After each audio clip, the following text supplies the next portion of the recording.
Hey, what's up, studs? Ryan here, or MandRproductions, with a review of the LEGO Harry Potter Summer 2021 Brickheadz 143, 144, and 145 here. It's recommended for ages 10 and up, although I'm sure a lot more older and adult collectors will be buying it than that. It's given official set number 40496 and the name corresponding to the characters of Voldemort, Nagini, and Bellatrix. The set has 344 pieces and in the US retails for $25. Now, the box on this set as part of this summer 2021 Harry Potter wave is a very atypical box for Brickheadz. They usually don't come in elongated boxes like this, and certainly 3 characters is also not very normal. Usually you get 2 at most, but LEGO definitely trying out something new for the Harry Potter Brickheadz lineup for summer 2021. We'll see if this carries over to other themes like Star Wars for sure. You've got all 3 characters shown on the side of the box, and then the back of the box is just going to have a slightly different angle with the stands included in the set shown off as well. Unlike the other Harry Potter summer 2021 Brickheadz set, these are in numerical order corresponding to the numerical order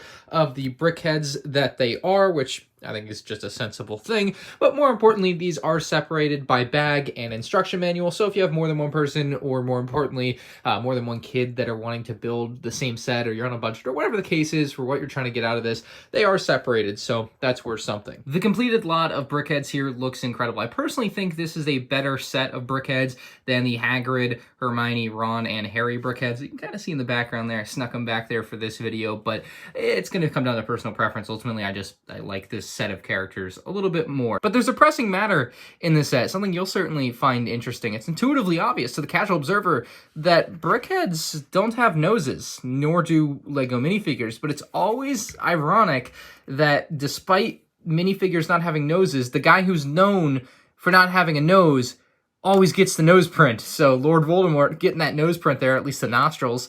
You got the eye print, very typical for those Brickheadz. He does have the white wand, and then the all-white head just looks phenomenal in this particular case. Kind of looks like a snowman from the back, and obviously you get background to the front, and a little bit of a scary snowman. You've got a very simple print on, I don't know, the torso of Voldemort, showing off his clothing there in that very nice dark green. And overall, the dark green and the white contrast, very, very great here.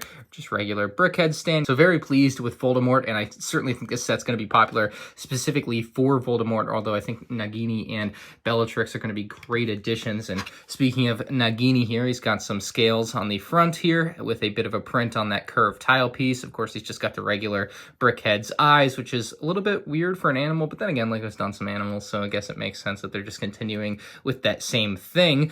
He's kind of curled up for the snake. He's just kind of in his sitting position, I suppose. He's not slithering around at this point in time. He does come off the stand. It's a little bit of a customized stand just for him. And he actually does have a brain, so if we get this front piece off and we slide this back, you can see, just like the younger little Brickhead guys back there in the background, he has that 1x1 plate snuck in there for a brain instead of 2x2 brick that they would normally put in the larger normal characters. And speaking of larger normal characters, the final one in this set is Bellatrix Lestrange. Her hair is absolutely wild on this set. I mean, it's crazy flowy for the size of this thing. They use a lot of these 2x2 dark brown circular plates, which in my opinion perfectly represent the way her hair is supposed to look. Obviously in Brickheadz form, nothing's going to be perfectly accurate, but this is pretty dang close to what you would want. She's got the ears there, obviously no nose. You do have the regular Brickheadz eyes. Then you have this 1x4 brick here with a very nice print for her clothing. You've got the black wand in the hand. Obviously you can move it up and down a little bit around thanks to the knob on the end. But I do want to say one thing about Bellatrix, and more of a general LEGO thing, because the problem I have with these pieces, I find building the hair to be incredibly difficult given the outline color. Like, I think each piece should be outlined in white instead of black. I mean, you can barely tell where pieces are supposed to go. Even when they tell you where to put them on and they're outlined in red, you can't tell because the rest of the pieces under there are just a complete blob of parts. And I'm someone that was perfectly fine with the black instruction manuals. I don't have vision problems as far as I'm aware, but this particular color I don't think is good for anyone. So they really need to do some work on this because it just looks like a dark blob and you cannot really distinguish where things are supposed to go. But that's not really a knock against the build, it's just a knock against the process, and certainly something that can be fixed for future sets, hopefully. This is a really great Brickheadz set. Let me know what you guys think in the comments below about it. If you're new to the channel, make sure you hit that subscribe button so you don't miss more of my future LEGO Harry Potter set reviews. And if you enjoyed this video, make sure you hit that like button. Thanks for watching. I'll see you in the next one. Peace out.